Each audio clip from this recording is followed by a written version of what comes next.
중매쟁이에게 돈을 받고 3대 독자를 장가 보내게 되는데잉. 며느리가 오는 날 버섯발로 마중을 나온 시어머니, 우리 아기와 슈. 오 우메, 저게 뭐이단가. 얼굴 한번 보지 못한 며느리가 도착하게 되고 시집간다. 근육 처음 보지해. 안녕하십니까, 시즈본세씨. 아, 망했다. 전기 수야담을 찾아주셔서 감사합니다. 구독과 좋아요는 사랑입니다. 이야기 한판 시작해 보겠습니다. 옛날 어느 고을의 김진사 댁이라 하면 모르는 사람이 없을 정도로 뼈대 있는 양반가가 있었지요.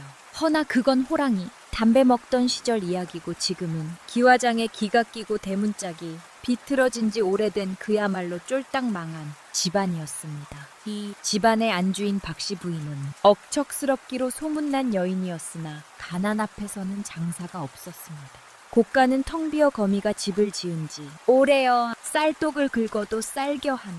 나오지 않으니 쥐새끼들도 에이 더러워서 못 살겠다며 짐 싸서 나갈 형편이었지요.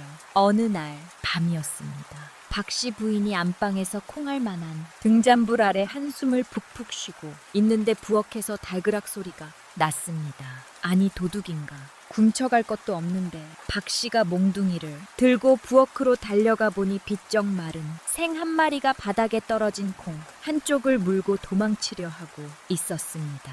박씨는 눈이 뒤집혔지요. 이놈의 쥐새끼네 밥이다. 내놓으라. 양반집 마님이 쥐와 콩쟁 탈전을 벌이는 꼴이라니 집안 형편이 오죽했겠습니까? 하지만 진짜 문제는 쥐가 아니었습니다. 이튿날 아침 대문이 부서져라 두드리는 소리가 났습니다.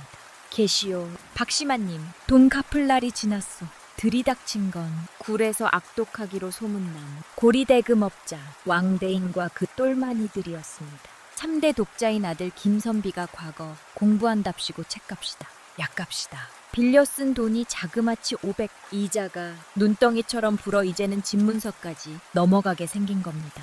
왕대인은 마루에 흙발로 올라와 드러누며 으름장을 놓았습니다. 오늘 당장 500을 내놓든지 아니면 이 집을 미우쇼. 내일부터는 내가 여기서 잘 때니. 박씨 부인이 바지가랑이를 붙잡고 빌었지만 소용없었습니다. 아들 김선비는 무서워서 다락방에 숨어 벌벌 떨고만 있었지요. 그때였습니다.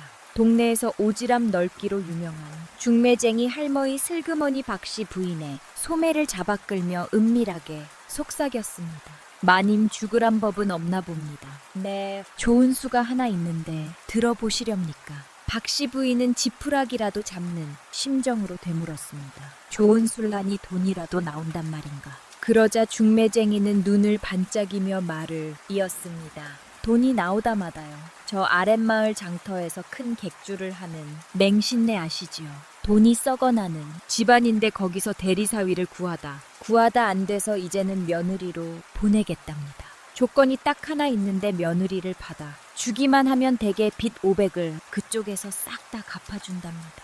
박씨 부인은 귀가 번쩍 뜨였습니다. 5격이라니 집을 지킬 수 있는 유일한 동화줄이었습니다. 상민 집안이랑 사돈을 맺는 게 양반. 체면의 말이 아니었지만 당장 길바닥에 나 함께 생겼는데 찬밥 더운 밥 가릴 처지가 아니었지요.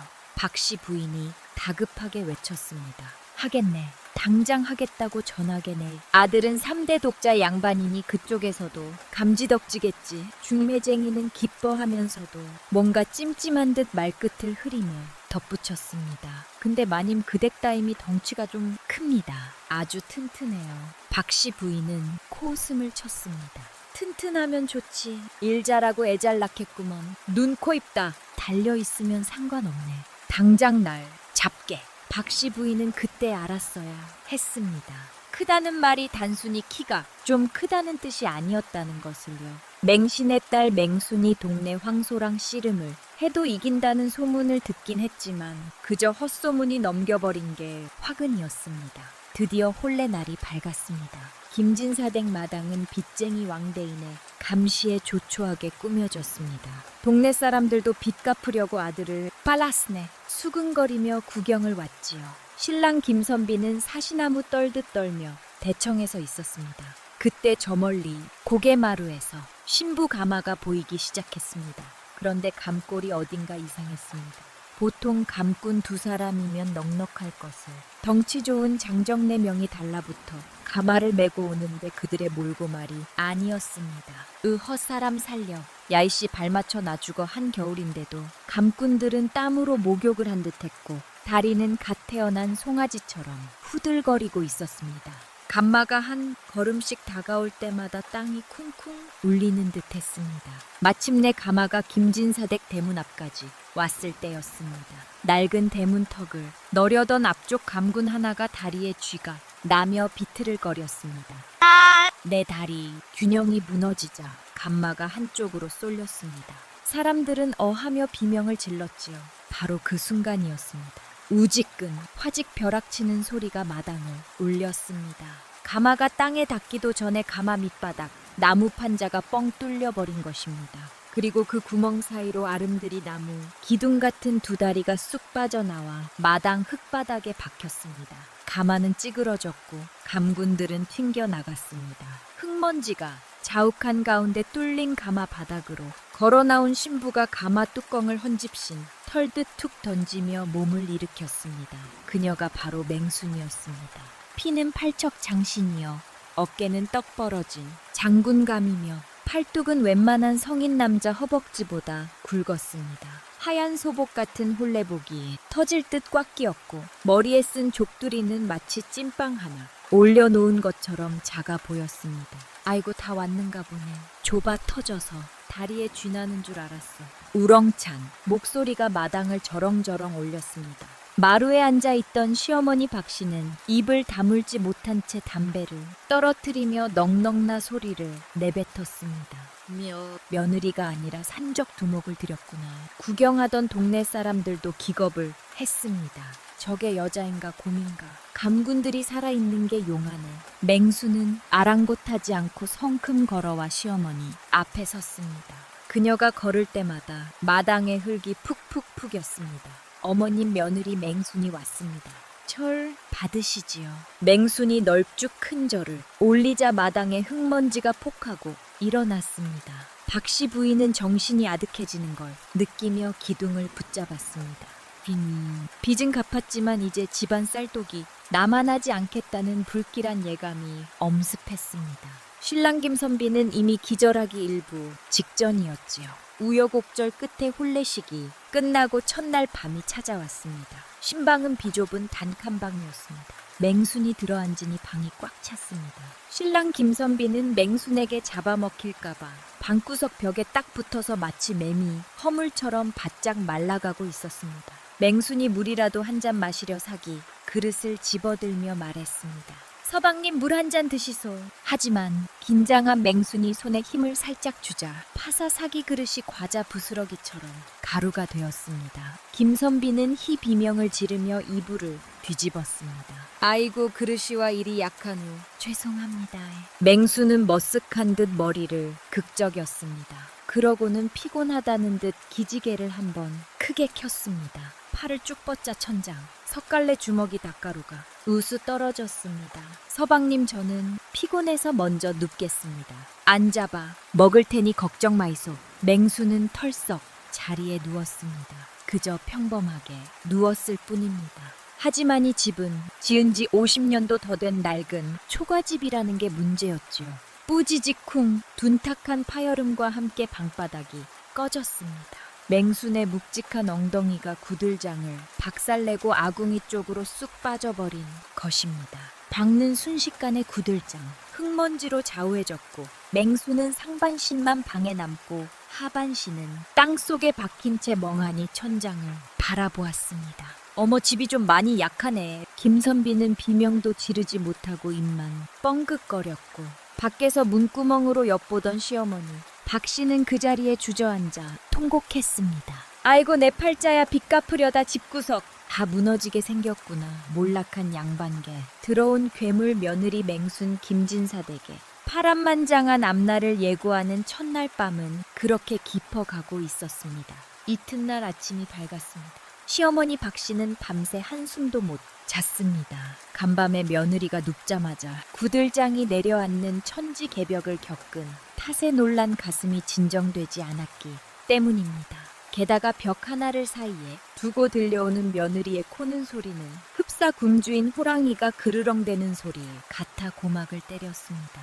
박 씨는 부스스 일어나 앉아 곰곰이 생각에 잠겼습니다. 며느리의 덩치를 보아하니 식비는 기둥뿌리가 뽑힐 만큼 들어갈 것이 분명했고 힘은 또 얼마나 장사인지 자칫하다간 시어머니인 자신이 며느리 눈치나 보며 살게 될 판국이었습니다. 안 되겠다. 초장의 길을 바꿔 놔야지. 호랑이 같은 시어머니의 매운 맛을 보여주지 않으면 내가 평생 저 공 같은 년에 잡혀 살겠다.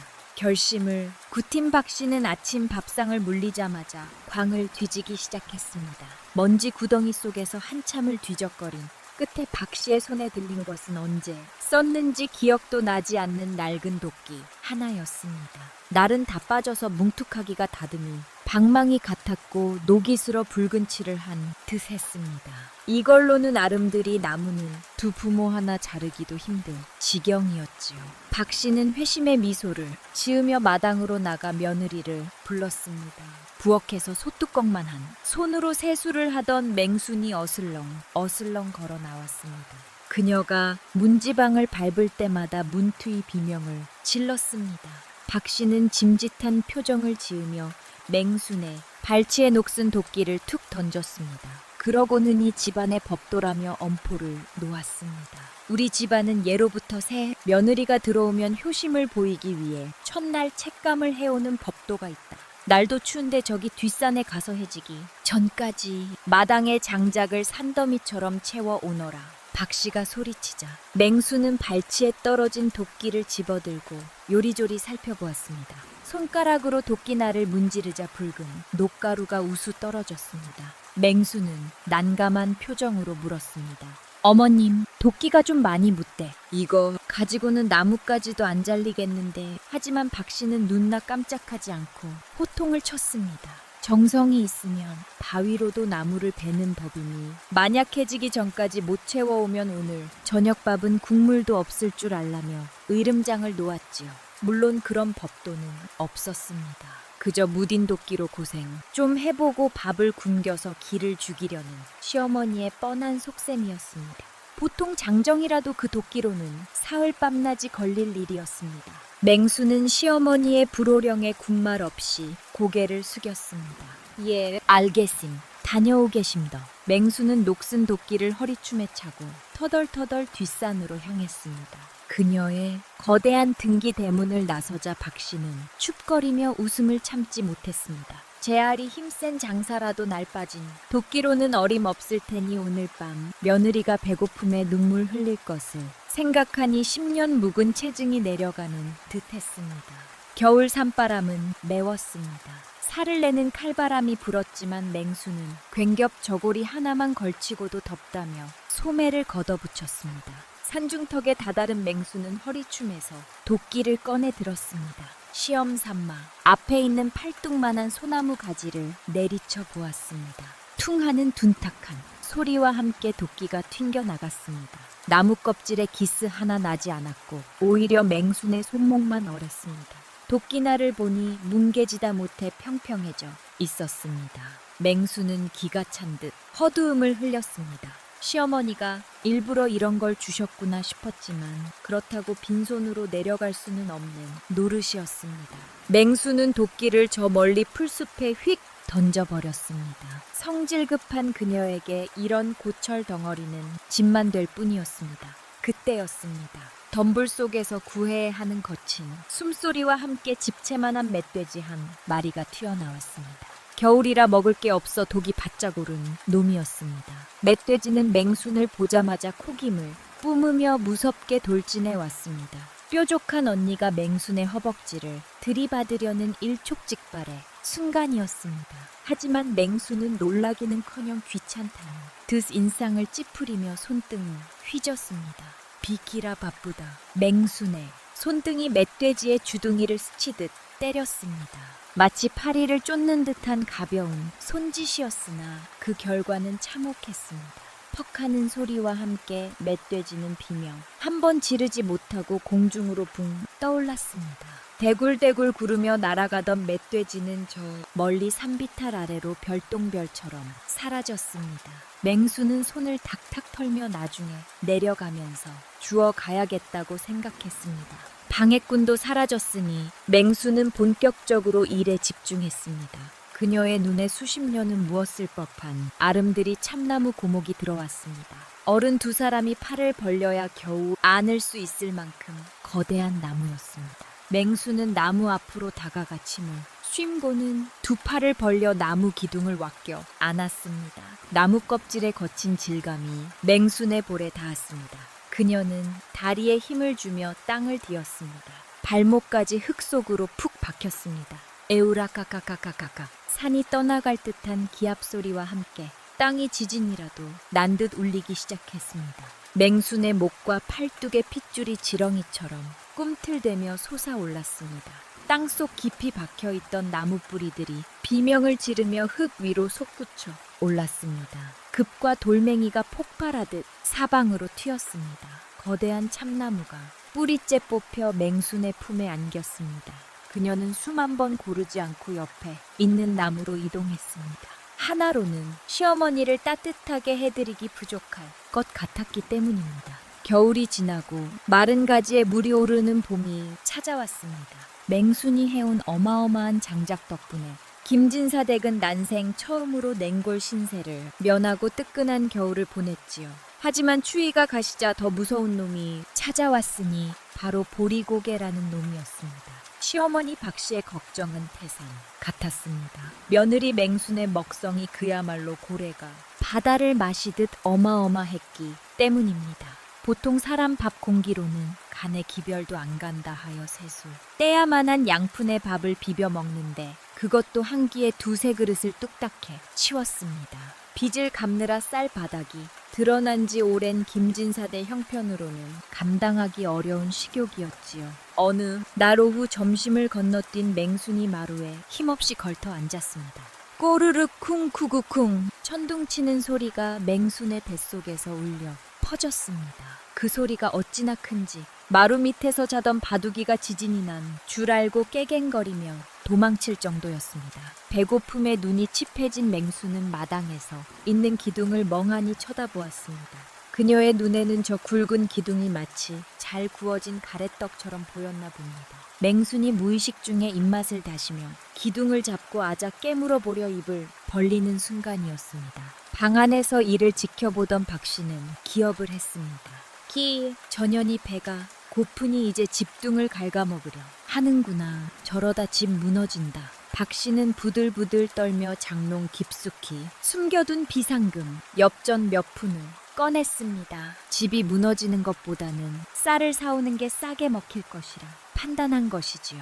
박씨는 며느리를 불러 돈을 쥐어주며 소리쳤습니다. 아잉꾼꾼 덩치값을 하려니 백굴에도 크겠지. 가서 쌀이라도 좀 사오너라. 기둥부리 뽑지 말고 맹수는 돈을 받아 들고 해맑게 웃었습니다. 하지만 쌀을 사온다고 근본적인 문제가 해결될 리 없었습니다. 농사를 지어 곡간을 채워야 하는데 김진사대에게는 가장 중요한 소가 없었습니다. 마을 사람들은 눈으로 밭으로 소를 몰고 나가 쟁기질이 한창이었습니다. 하지만 김진사댁 논밭은 몇 년간 묵혀두어 돌밭이 된 지 오래였고 잡초와 자갈이 무성의 소가 있어도 갈기 힘든 황무지였습니다. 남편 김선비가 삽자루 하나 들고 나가 보았지만 땅을 파기는커녕 삽자루만 불러뜨리고 손바닥에 물집만 잡혀 돌아왔지요. 박씨는 마당에 주저앉아 신세 한탄을 했습니다. 아이고, 남들은 바라씨 뿌리는데 우리는 손가락만 빨고 있구나. 소살돈도 없으니 올해 농사도 망했어. 그때 마당 구석에서 몇 돌을 공깃돌처럼 가지고 놀던 맹순이 벌떡 일어났습니다. 어머님 걱정 마이소. 소가 없으면 사람이 하면 되지에. 박씨는 코웃음을 쳤습니다. 사람 힘으로 그 거친 자갈밭을, 그것도 3,000평이나 되는 땅을 언제 다 갈아엎는단 말입니까? 하지만 맹수는 대답 대신 창고로 들어가 먼지 쌓인 쟁기를 꺼내왔습니다. 보통은 소의 목에 거는 멍에를 맹수는 자신의 굵은 목과 어깨에 적걸쳤습니다. 멍에가 맹순의 승모근에 딱 맞게 걸렸습니다. 맹수는 논두렁으로 나갔습니다. 구경하던 마을 사람들이 혀를 찼습니다. 저 며느리가 힘이 세다더니 이제 실성을 했나 보네. 사람이 쟁기를 끈다고 됐네. 저러다 허리 부러지지. 맹수는 뒤따라 남편 김선비에게 쟁기 손잡이를 잡으라고 했습니다. 김선비는 창피하기도 하고 무섭기도 하여 쭈뼛거렸지만 맹순의 눈빛에 귀가 눌려 쟁기 손잡이를 잡았습니다. 서방님 꽉 잡으소. 혀물나 맹순이 땅을 박차고 나갔습니다. 두다 마치 성난 황소가 돌진하듯 맹순의 몸이 앞으로 튀어나갔습니다.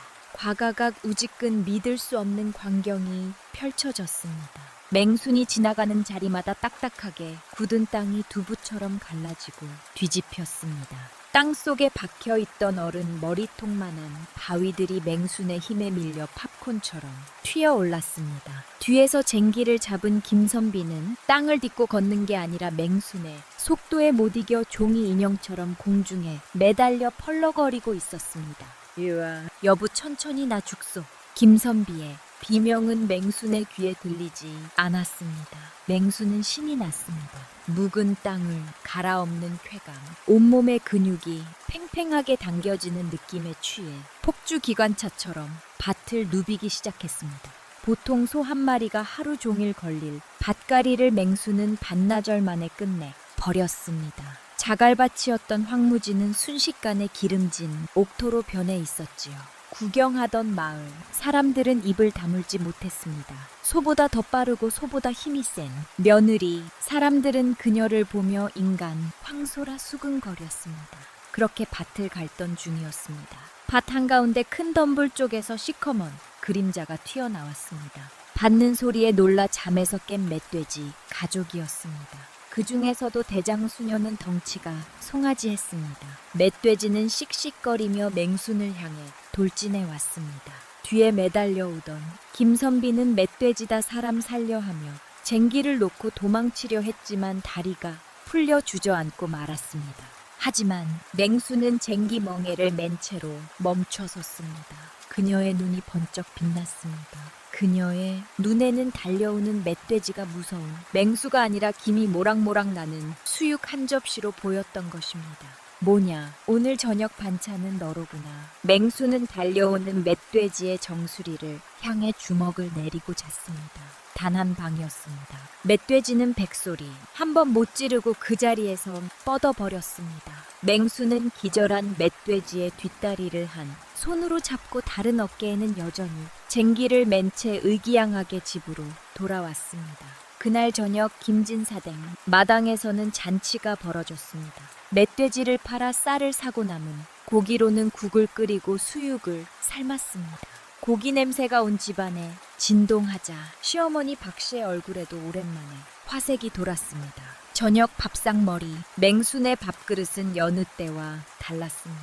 박씨는 밥 주걱으로 밥을 퍼서 꾹꾹 눌러 담고 그 위에 또 밥을 얹어 삼봉우리 같은 고봉밥을 만들었습니다. 그리고 큼지막한 살코기 한 점을 맹순의 밥그릇 위에 툭 올려 주었습니다. 박씨는 짐짓 딴청을 피우며 투명스럽게 말했습니다.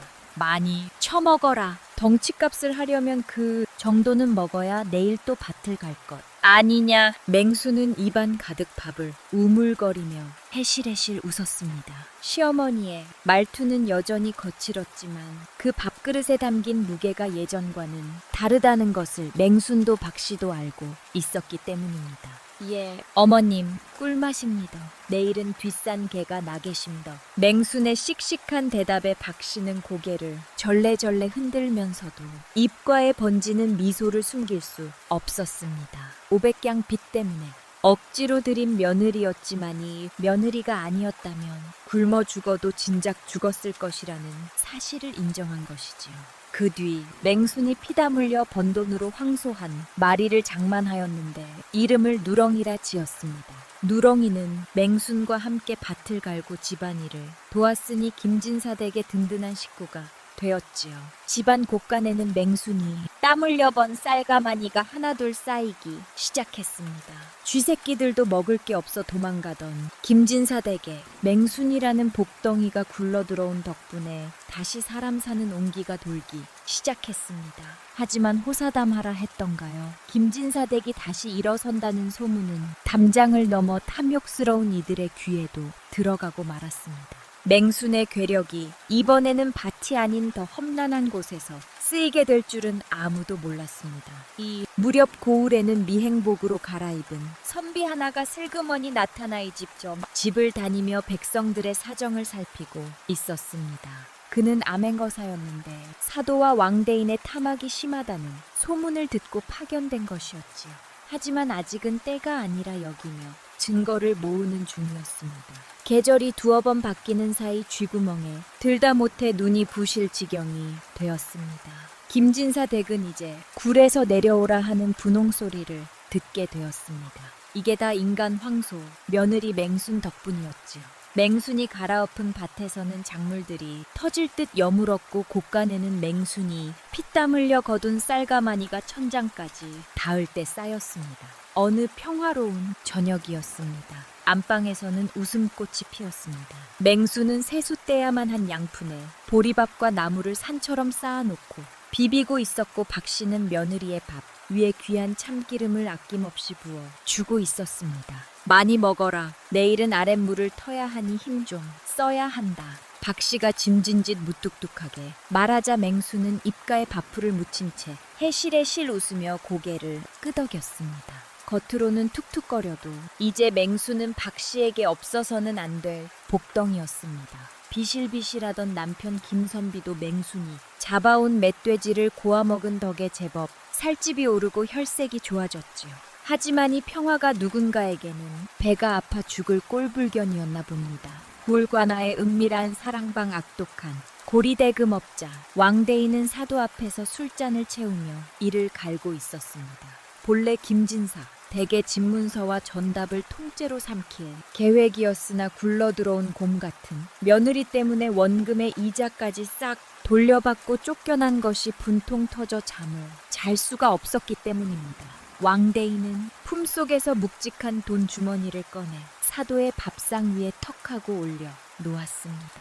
주머니 입구 사이로 누런 황금빛이 번쩍이자 탐욕스러운 사도에 눈이 가늘어졌습니다. 왕대인이 뱀 같은 목소리로 속삭였습니다. 사도 나으리 김진사대 요즘 갑자기 떼돈을 벌었다는 소문 들으셨습니까? 그 집세님이 글만 읽던 위인인데 갑자기 무슨 수로 곡식을 그리 모았겠습니까? 필시 관아의 창고에 손을 대어 나라밥을 훔친 것이 분명합니다. 물론 새빨간 거짓말이었습니다. 하지만 사도에게 진실위는 중요하지 않았습니다. 중요한 건 저 뇌물과 김진사 대곡간에 쌓여 있다는 쌀가마니들을 뺏어오는 것이었지요. 사또는 탐욕스러운 미소를 지으며 수염을 쓸어내렸습니다. 감히 내 고을에서 나라의 곡식을 훔쳐 여봐라. 당장 김진사 댁을 쳐라. 김진사대 맹순이 마지막 남은 바알발까지 싹싹 긁어먹고 숭늉을 들이키려던 찰나였습니다. 쾅쾅쾅 누군가 대문을 부서져라 두들겼습니다. 아니, 두들긴 게 아니라 발로 차서 문짝이 떨어져 나가는 소리였습니다. 맹순이 밥그릇을 내려놓고 일어서기도 전에 마당으로 횃불을 든 포졸 수십 명이 물밀듯이 들이닥쳤습니다. 그들의 손에는 창과 오라줄이 들려 있었고 눈에는 살기가 등등했습니다. 포졸 대장이 신발도 신지 않고 마루로 뛰어 올라와 소리쳤습니다. 죄인 김가놈은 나와라. 내 놈이 관아의 쌀을 훔친 죄를 물으러 왔다. 안방문이 열리고 김선비가 사색이 되어 기어 나왔습니다. 박씨 부인은 혼비 백산하여 아들의 앞을 막아서며 외쳤습니다. 아니 이게 무슨 날벼락입니까? 우리 아들은 바늘 도둑질도 못하는 위인입니다. 뭔가 오해가. 하지만 포졸들은 박씨의 말을 들을 생각조차 없었습니다. 대장이 눈짓하자 포졸들이 달려들어 박씨를 거칠게 밀쳐버리고 김선비의 머리채를 휘어잡았습니다. 김선비가 비명을 질렀지만 포졸들은 그를 짐짝처럼 마당으로 끌어내려 오라줄로 꽁꽁 묶기 시작했습니다. 박씨 부인이 마당 흙바닥에 나굴며 울부짖었습니다. 그리고 그 모습을 방문에 서서 지켜보던 맹순의 눈동자가 흔들렸습니다. 사랑하는 남편이 개처럼 끌려가고 하늘 같은 시어머니가 땅바닥에 내동댕이 쳐졌습니다. 맹순의 굵은 목에 피대가 섰습니다. 그녀의 손에 들려있던 그릇이 엿가락처럼 구겨졌습니다. 이 놈들이 맹순의 입에서 짐승의 으르렁거림 같은 소리가 새어나왔습니다. 그녀가 마당으로 한 걸음을 내딛자 땅이 쿵하고 울렸습니다. 포졸 대장이 맹순의 거대한 덩치를 보고 흠칫했지만 이내 창을 겨우며 소리쳤습니다. 전혀은 뭐냐? 덩치가 산만한 게 수상하다. 전현도 같이 묶어라. 포졸. 서너 명이 맹순을 향해 달려들었습니다. 그들은 맹순의 팔을 꺾어 제압하려 했습니다. 하지만 그것은 바위에 계란을 치는 격이었습니다. 맹순이 귀찮다는 듯 팔을 한번 휘저었습니다. 후흥하는 소리와 함께 달려들던 포졸. 셋이 가을 낙엽처럼 공중으로 붕 떴다가 담장 너머로 날아갔습니다. 마당에 있던 모든 사람의 입이 딱 벌어졌습니다. 당황한 나머지 포졸들이 창을 꼬아주고 맹순을 애워쌌습니다. 날카로운 창끝이 맹순을 향했습니다. 맹순은 콧방귀를 뀌었습니다. 그녀가 맨손으로 가장 앞에 있던 포졸의 창대를 잡았습니다. 무지끈 단단한 물풀의 나무로 만든 창대가 맹순의 악력에 못 이겨 수수깡처럼 부러졌습니다. 맹순은 부러진 창대를 집어던지고 달려드는 포졸의 허리춤을 한 손으로 낚아챘습니다. 내 집에서 당장 꺼지라. 맹순의 고함과 함께 포졸 하나가 하늘 높이 솟구쳐 올랐다가 감나무 가지에 걸렸습니다. 맹순은 그야말로 성난 황소아니 전장에 나온 장군이었습니다. 그녀가 발을 구를 때마다 포졸들이 볼링핀처럼 쓰러졌습니다. 힘으로는 당해낼 자가 없었습니다. 맹수는 내친임의 관악까지 쳐들어가 사도의 멱살을 잡을 기세였습니다. 그때였습니다. 누군가 맹순의 다리를 꽉 붙잡았습니다. 맹순이 씩씩거리며 아래를 내려다보니 흙투성이가 된 시어머니 박씨가 맹순의 바지가랑이를 잡고 매달려 있었습니다. 박씨의 눈에는 공포와 절망이 가득했습니다. 맹순이 울분에 차 소리쳤습니다. 어머님, 비키소 저놈들이 서방님을 잡아가지 않습니까? 제가 다 쓸어버리게 심더. 하지만 박씨는 고개를 세차게 저으며 절규했습니다. 안 된다. 내가 관군을 치면 우리는 진짜 역적이 되는 거야. 내 아들 죽일 셈이냐. 제발 참아라. 맹순의 동작이 뚝 멈췄습니다. 역적 그녀가 가진 힘은 바위를 부수고 호랑이를 때려 잡을 수 있었지만 나라의 법과 권력이라는 벽은 부을 수 없었습니다. 만약 여기서 포졸들을 다 죽인다면 남편은 누명이 아니라 진짜 반역죄로 죽게 될 것이었습니다. 맹순의 주먹이 부들부들 떨렸습니다. 눈앞에서 남편이 짓밟히고 있는데 힘이 차고 넘치는데도 쓸 수가 없었습니다. 그것이 천하장사 맹순이 태어나서 처음으로 느낀 무력감이었습니다. 포졸 대장은 맹순이 주춤한 틈을 다시 기세를 올렸습니다. 전현이 관군에게 반항했다. 내 서방목이 달아나고 싶지 않으면 당장 무릎 꿇어라. 맹수는 입술을 깨물어 피가 날 정도로 꽉 다물었습니다. 그녀는 천천히, 아주 천천히 무릎을 꿇었습니다. 쿵소리와 함께 맹순의 무릎이 마당 흙바닥에 박혔습니다. 그녀는 고개를 숙이고 땅바닥에 이마를 떼치며 오열했습니다. 제발 제발 우리 서방님 살려주이소. 제가 잘못했더. 힘안 쓰게 심더 천하장사 며느리가 힘없는 안악이 되어 비는 모습에 끌려가던 김선비도 목아 울었습니다. 포졸들은 저항하지 않는 김선비를 짐승 끌고 가듯 끌고 나갔습니다. 맹순과 박씨는 텅 빈 마당에 덩그러니 남겨졌습니다. 부서진 대문짝과 짓밟힌 밥상, 그리고 맹순의 눈물이 흙바닥을 적셨습니다.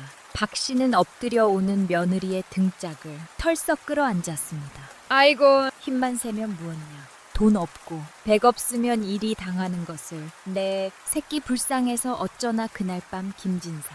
대개 고가는 털리지 않았지만 그보다 더 소중한 가장을 빼앗기고 말았습니다.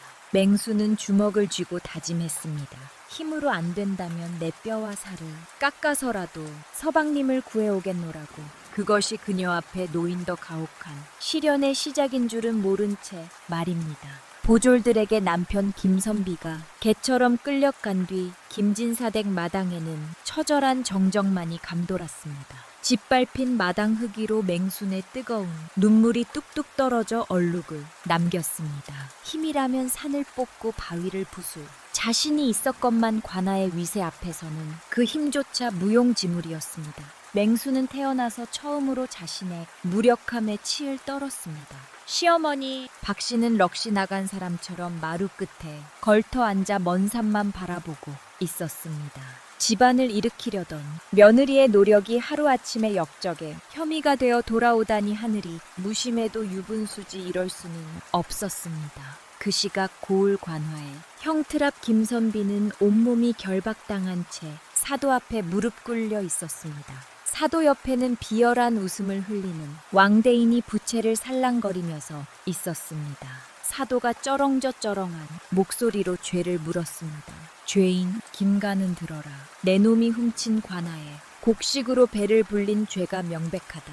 허나 네 어미의 탄원을 참작하여 마지막 기회를 주겠다. 김선비가 억울함을 호소하려 입을 열었지만 사는 말을 자르며 잔인한 조건을 내걸었습니다. 내 놈 집곡간에 훔쳐 간이 가득하다 들었다. 내일 아침 해가 뜨기 전까지 벌금으로 쌀른가 만일을 관아 마당에 가져다 놓아라. 만약 쌀날 하나라도 모자라거나 시간이 늦는다면 내 놈의 목을 쳐서 성문에 걸 것이다. 청천벽력 같은 소리였습니다. 30가만이라니 그것은 무려 2.4톤에 달하는 엄청난 무게였습니다. 게다가 김진사에게 관아까지는 험준한 깔딱고개를 넘어야 하는 40이나 되는 산길이었습니다. 날은 이미 저물어 캄캄한데 내일 해 뜰 때까지 그 많은 쌀을 옮기라는 것은 사실상 죽으라는 말과 다를 바가 없었습니다. 왕대인은 낄낄거리며 김선비의 귀에 대고 속삭였습니다. 자네집 황소가 힘이 좋다지.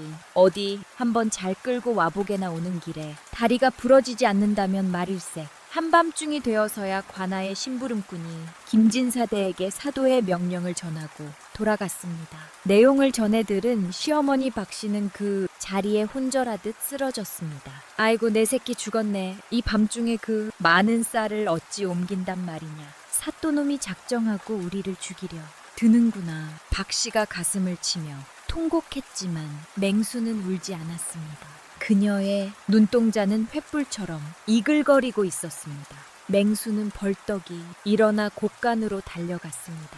어머님, 올 시간이 없습니다. 쌀은 있습니다. 옮기기만 하면 서방님 살릴 수 있습니다. 맹수는 곡간 문을 박차고 들어가 쌀가마니를 얻게 애씁니다. 보통 장정들도 낑낑대며 드는 80kg짜리 가만니를 그녀는 마치 손베개를 다루듯 양 겨드랑이에 끼고 마당으로 날랐습니다. 마단계는 맹순이 직접 만든 거대한 수레가 있었습니다. 바퀴가 사람 기만하고 죽이 통나무로 된 튼튼한 수레였습니다. 맹수는 미친 듯이 쌀을 쌓아 올렸습니다. 10가마의 20가 30가마의 수레 위로 거대한 쌀답이 쌓이자 튼튼하던 수레. 바퀴가 무게를 이기지 못하고 뿌듯 비명을 질렀습니다. 땅이 움푹여 바퀴가 흙 속에 반쯤 잠겼습니다. 됐다. 이제 소만 연결하면 된다. 맹수는 서둘러 외양간으로 달려갔습니다. 집안의 유일한 재산이자 맹순과 함께 밭을 갈았던 듬직한 황소 누렁이가 그곳에 있었습니다. 이 누렁이라면 밤새 쉬지 않고 달리면 해 뜨기 전까지 닿을 수 있을지 모릅니다.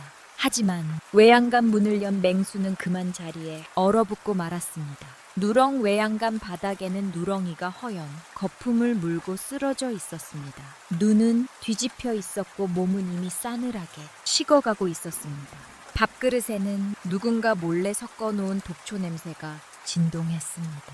왕대인의 지시였습니다. 놈들은 맹순이를 갚을 것까지 계산하여 운송수단인 소를 미리 처리해버린 것입니다. 뒤따라 시어머니 박씨가 그 광경을 보고 비명을 질렀습니다. 악 누렁가에 천벌 받을 놈들이 소까지 죽였구나.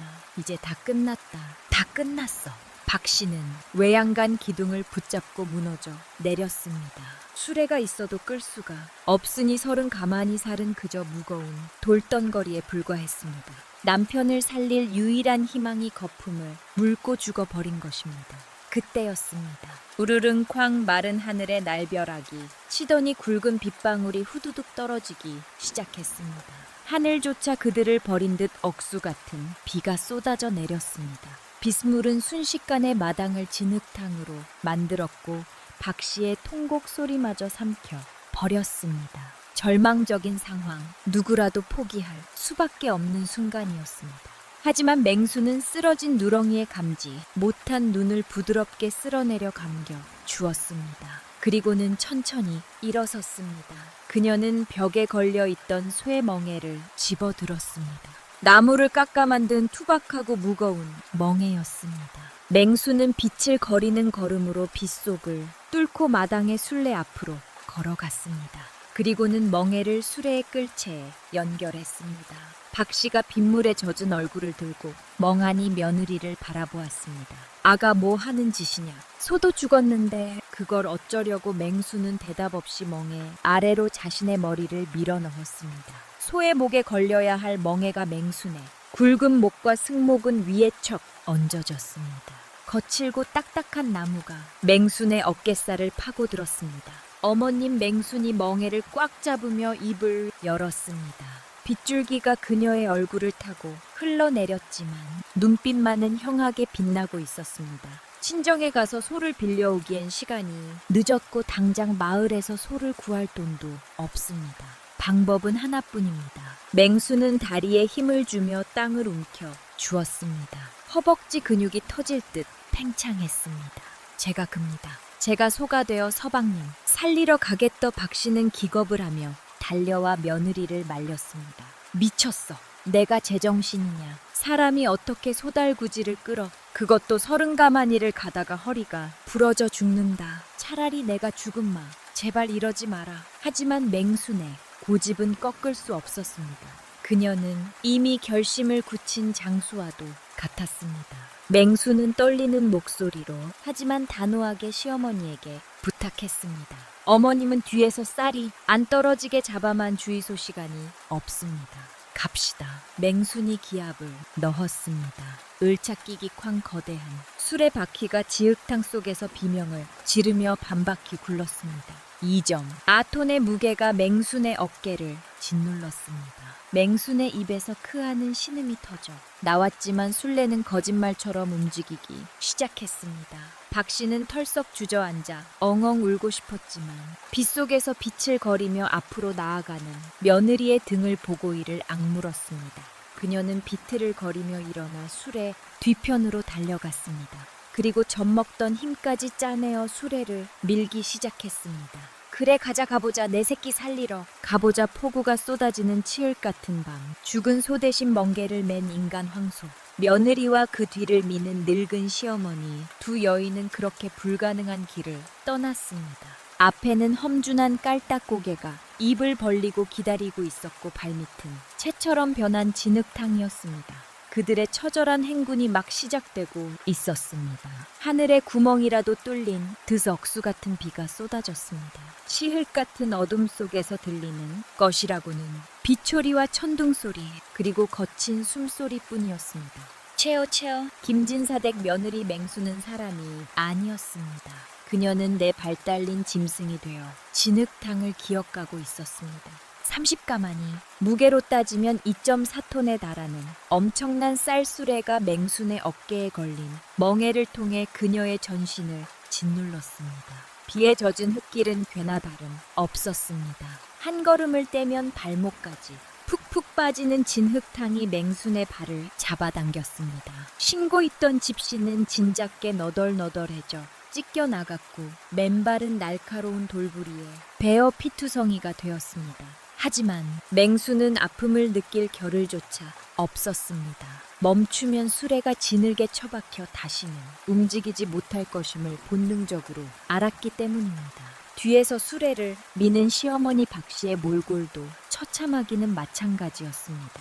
곱게 비친 쪽진 머리는 산발이 되어 빗물에 젖었고 비단치 많은 진흙 범벅이 되어 무겁게 축 눌러졌습니다. 박씨는 미끄러운 흙바닥에 몇 번이나 코를 박고 넘어지면서도 악물고 다시 일어나 수레 뒷판에 어깨를 들이밀었습니다. 끄을차. 맹순의 입에서 짐승의 포효 같은 기합이 터져 나왔습니다. 평지에서도 힘든 무게였지만 이제부터가 진짜 지옥이었습니다. 관하로 가는 길목에 버티고 선 험준한 고갯길 일명 깔딱 고개가 시작되었기 때문입니다. 가파른 경사에 접어들자 중력이 수레를 뒤로 잡아 끌었습니다. 팽팽하게 당겨진 멍이끈이 맹순의 승모근을 파고들다 못해 살점을 찢기 시작했습니다. 빗물에 씻겨 내려가는 것이 흙탕물인지 피인지 분간이 가지 않았습니다. 맹순이 빗물에 젖은 얼굴을 들고 소리쳤습니다. 어머님 꽉 잡으소. 미끄러지면 다 죽습니다. 박 씨는 대답할 힘도 없어 그저 이유신음하며 수레바퀴가 뒤로 밀리지 않게 온몸으로 막아섰습니다. 맹수는 땅바닥을 손으로 움켜쥐고 네 발로 기어 올랐습니다. 손톱이 뒤집히고 손가락에서 피가 솟구였지만 그녀는 멈추지 않았습니다. 고개, 중턱에 다다랐을 때였습니다. 지흙 속에 파묻힌 거대한 돌부리를 미처 피하지 못한 술래바퀴 하나가 텅 하고 튀어 올랐다가 거칠게 바닥을 찍었습니다. 무지직 불길한 파열음이 빗소리를 뚫고 들려왔습니다. 낡은 나무로 된 술래바퀴 축 하나가 무게를 이기지 못하고 금이 가버린 것입니다. 왼쪽 바퀴가 힘없이 주저 앉으려 하자 수레 전체가 왼쪽으로 급격히 기울었습니다. 이대로라면 수레가 전복되어 쌀가마니가 낭떠러지로 굴러 떨어질 절체절명의 위기였습니다. 쌀을 잃으면 남편의 목숨도 끝이었습니다. 박 씨가 비명을 질렀습니다. 아가 수레가 넘어간다. 그 순간 맹순의 눈에서 푸른 안광이 뿜어져 나왔습니다. 그녀는 멍게를 맨 채로 몸을 비틀어 무너져 내리는 왼쪽 술의 귀퉁이 아래로 자신의 어깨와 팔을 집어넣었습니다. 그와 맹순의 입에서 인간의 것이라고는 믿기지 않는 비명이 터졌습니다. 그녀는 목으로는 아토네 사토네 끌채를 당기고 왼손과 어깨로는 무너지는 수레의 하중을 통째로 떠받쳤습니다. 인간의 골격이 버틸 수 있는 한계를 넘어선 무게였습니다. 맹순의 무릎이 땅에 광하고 박혔고 팔뚝의 근육이 터질 듯 부풀어 올라 빗줄이 터졌습니다. 수레는 기적적으로 멈췄습니다. 맹순이 자신의 몸을 지지대 삼아 수레를 떠받치고 있었기 때문입니다. 하지만 한 발자국이라도 움직이면 뼈가 으스러질 상황이었습니다.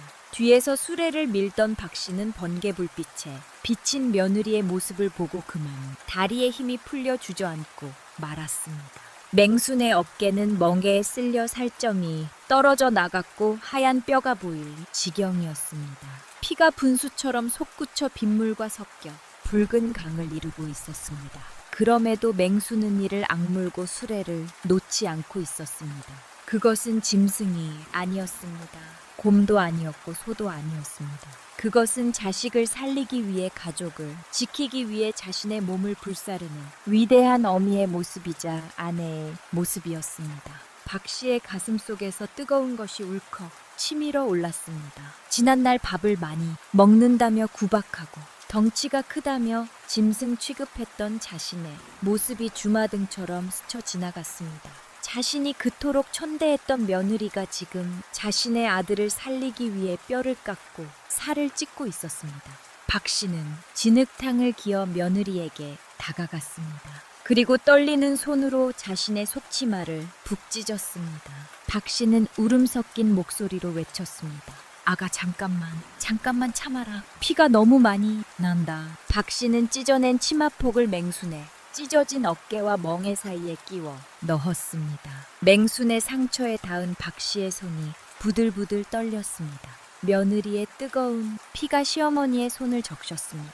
박 씨는 맹순의 굵은 종아리를 끌어안고 비촉에서 오열했습니다. 시어머니의 체면도 양반의 자존심도 빗물에 다 씻겨 내려갔습니다. 남은 것은 오직 미안함과 고마움, 그리고 끓어오르는 모정뿐이었습니다. 아가 미안하다. 내가 잘못했다. 내가 눈이 멀어 너를 짐승 취급했다. 너는 곰도 아니고 소도 아니다.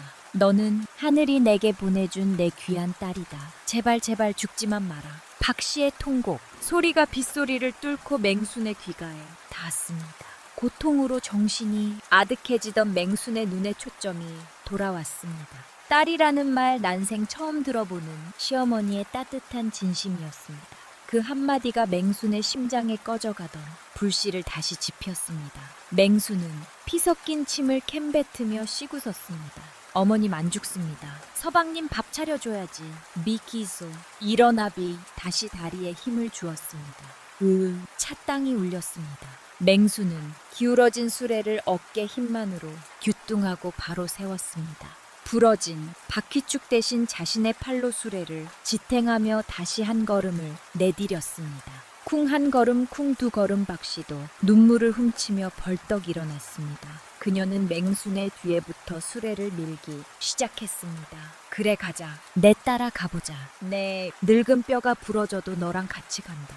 폭우가 쏟아지는 깔닦고 피투성이가 된 며느리가 앞에서 끌고 흙투성이가 된 시어머니가 뒤에서 미는 기하고도 처절한 행렬이 이어졌습니다. 번개가 칠 때마다 두 여인의 그림자가 산등성이에 거대하게 비쳤습니다. 고개 정상에 다다랐을 때 저 멀리 동쪽 하늘에서 희미하게 여명이 밝아오고 있었습니다. 야속하게도 약속한 시간이 다가오고 있었던 것입니다. 맹수는 흐릿해지는 의식을 붙잡으며 중얼거렸습니다. 조금만 더 가면 된다. 그녀의 발자국마다 붉은 핏자국이 선명하게 남았지만 술의 바퀴는 멈추지 않고 굴러갔습니다. 그 모습은 마치 성난 황소가 아니라 가족을 지키기 위해 산을 넘는 거대한 수호신과도 같았습니다. 동쪽 하늘이 부르스름하게 밝아오고 있었습니다. 밤새 퍼붓던 비는 이슬비로 변해 부슬부슬 내리고 있었지만 관아 안쪽에 열기는 식을 줄 몰랐습니다. 골사또와 악덕자 왕대인은 밤새 술판을 벌이고 있었습니다. 안주 삼아 씹어대는 것은 당연히 옥에 갇힌 김선비와 그의 아내 맹순이었습니다. 와하, 대인 밖을 좀 보시고 해가 뜰 때가 다 되었는데 개미새끼 한 마리 얼씨 않지 않소 사도가 거한 트림을 하며 비웃자 왕대인은 술잔을 비우며 비열하게 맞장구 쳤습니다. 당연한 말씀입니다요. 30가마니가 네 집의 이름입니까? 게다가 그 집 유일한 황소는 제가 손을 써뒀으니 지금쯤 죽은 속 껴안고 고기나 하고 있겠지요. 형틀에 묶여 밤새 비를 맞은 김선비는 고개를 떨구고 체념하고 있었습니다. 아내가 오지 않기를 바랐습니다. 그 험한 산길을 그 무거운 짐을 지고 오다가는 필시 사람이 죽을 것이 뻔했으니까요. 그때였습니다. 술잔에 담긴 술이 미세하게 떨리기 시작했습니다. 처음에는 먼 산에서 울리는 천둥 소리인 줄 알았습니다. 허나 그것은 하늘이 아닌 땅바닥 깊은 곳에서부터 묵직하게 치고 올라오는 거대한 진동이었습니다. 꽁꽁 규칙적으로 울리는 그 소리는 점점 더 빠르고 거대해지더니 이내 관아의 육중한 담벼락을 집어삼킬 듯 무섭게 뒤흔들기 시작했습니다. 졸고 있던 포졸들이 화들짝 놀라 창을 잡았습니다. 뭐야 지진이야. 소리가 정문 쪽에서 납니다. 사또와 왕대인도 불안감을 느끼고 자리에서 벌떡 일어났습니다. 모든 시선이 굳게 닫힌 관아의 육중한 대문으로 쏠렸습니다. 땅림이 정점에 달한 순간이었습니다. 와, 엄청난 괴음과 함께 관아의 대문짝이 안쪽으로 터져 들어왔습니다. 나무 파편이 사방으로 튀고 흙먼지가 자욱하게 피어올랐습니다. 포졸들은 비명을 지르며 뒤로 자빠졌습니다. 그리고 그 뿌연 먼지 구름 속에서 거대한 그림자가 불쑥 튀어나왔습니다. 그것은 귀신보다 더 무서운 형상을 한 사람이었습니다. 머리는 산발이 되어 미역줄기처럼 늘어졌고 옷은 피와 진흙으로 범벅이 되어 본래 색을 알아볼 수 없었습니다. 맨발은 지겨 뼈가 보일 듯했고 어깨에는 살을 파고든 멍에가 박혀 있었습니다. 맹순이었습니다.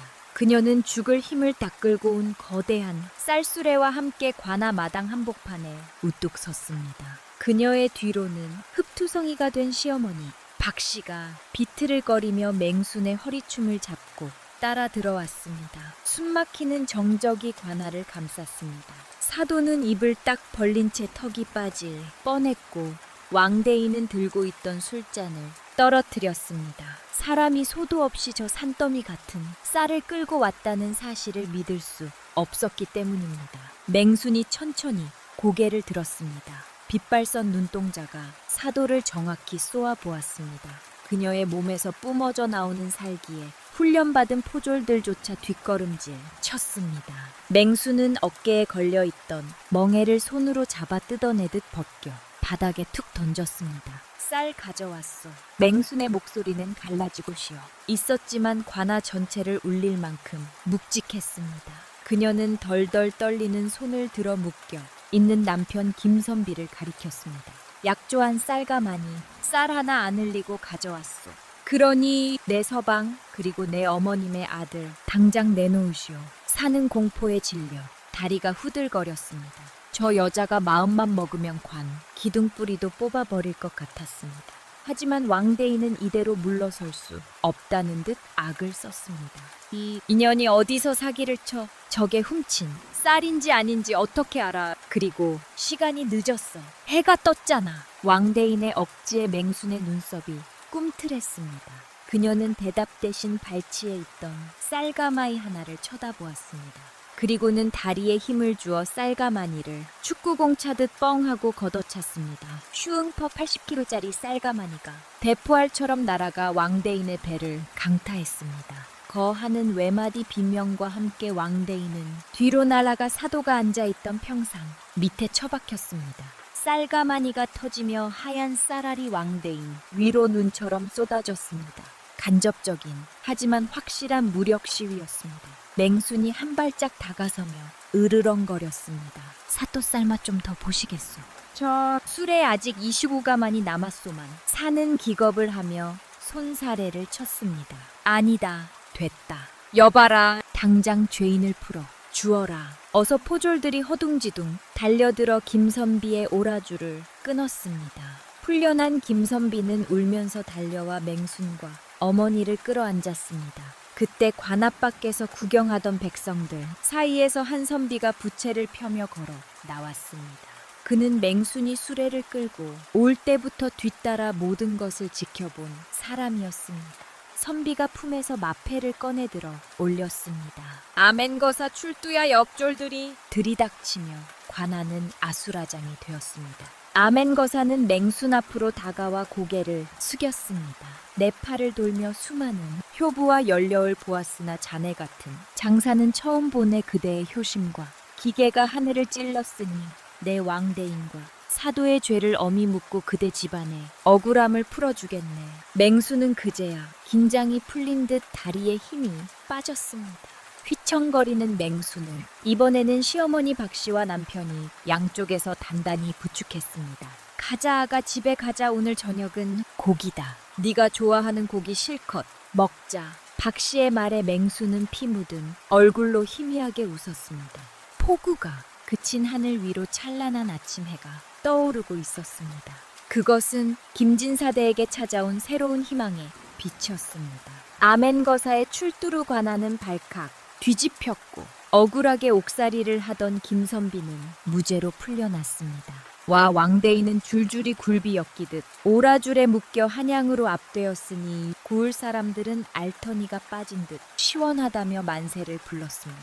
모든 일이 마무리되자 그제야 맹수는 긴장이 풀린 듯 다리에 힘이 풀려 휘청거렸습니다. 천하장사라 해도 밤새 이점사톤에 수레를 끌고 험한 산을 넘었으니 뼈와 살이 온전할 리 없었지요. 부인 정신 까리시오. 김선비가 쓰러지는 맹순을 부축하려 했으나 거구의 맹순이 무너지니 김선비까지 깔릴 뻔했습니다. 그때 시어머니 박씨가 달려와 며느리의 다른 쪽 팔을 자신의 어깨에 걸쳤습니다. 비켜라. 내 딸은 내가 업고 간다. 물론 칠순노의 힘으로 거구의 며느리를 업는 건 불가능했습니다. 결국 세 식구는 맹순이 끌고 왔던 빈술레에 맹순을 태우기로 했습니다.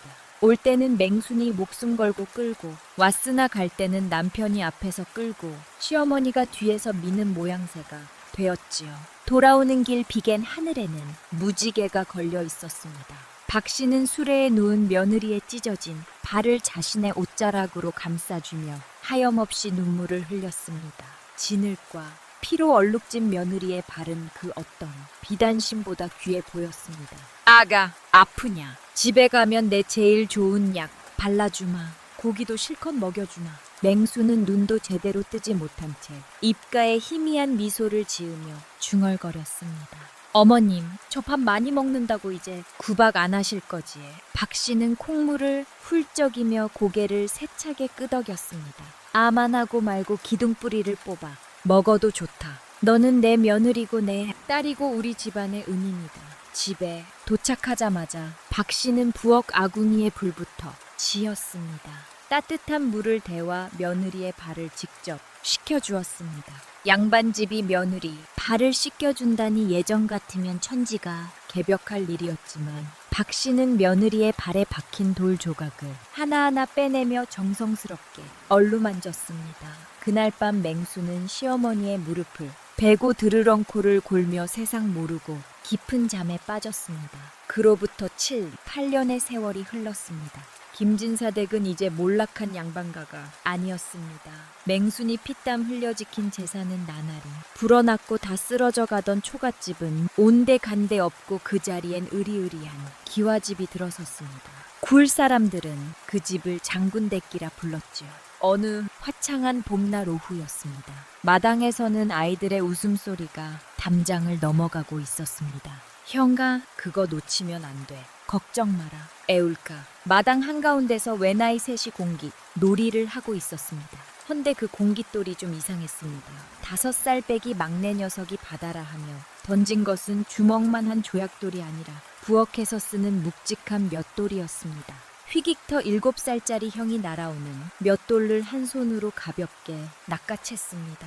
보통 아이들이라면 깔려 죽을 무게였지만이 집 아이들에게는 그저 장난감일 뿐이었습니다. 맹순의 피를 이어받은 아들 삼형제는 하나같이 골격이 장대하고 힘이 초나 장사였습니다. 사랑채의 문이 열리고 의관을 정제한 김선비가 나왔습니다. 그는 지난 과거 시험에 당당히 급제하여 곧 관직에 나갈 몸이었습니다.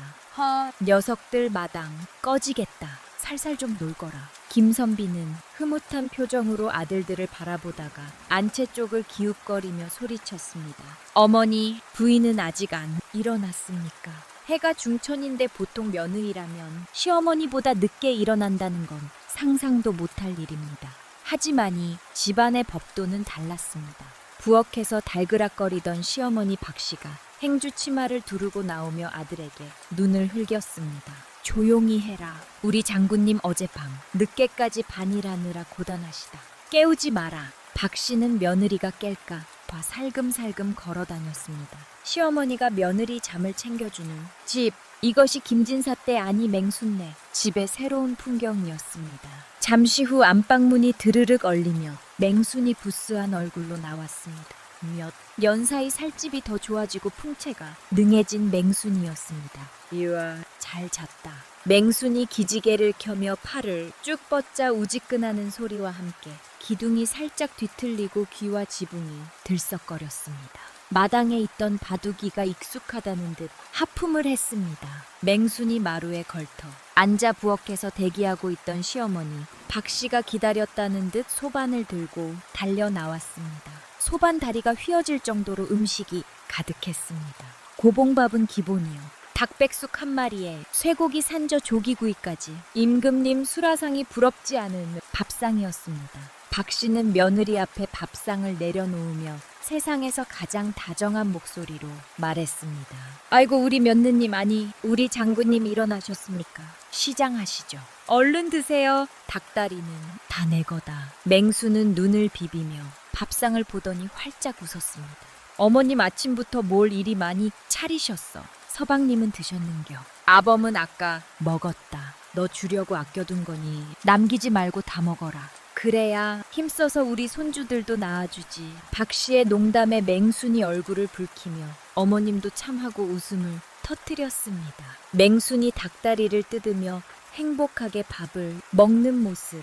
그 옆에서 며느리 입에 묻은 양념을 닦아주며 흐뭇해하는 시어머니, 마당에서 바위 들고 뛰어놓는 아이들, 가난과 빚, 멸시와 구박으로 얼룩졌더니 집안에 이제는 그 누구도 넘볼 수 없는 튼튼한 행복이 뿌리 내렸습니다. 맹순이 밥그릇을 비우고 벌떡 일어나자 마당에 긴 그림자가 드리워졌습니다. 그녀는 쟁기를 한 손에 들고 씩씩하게 외쳤습니다.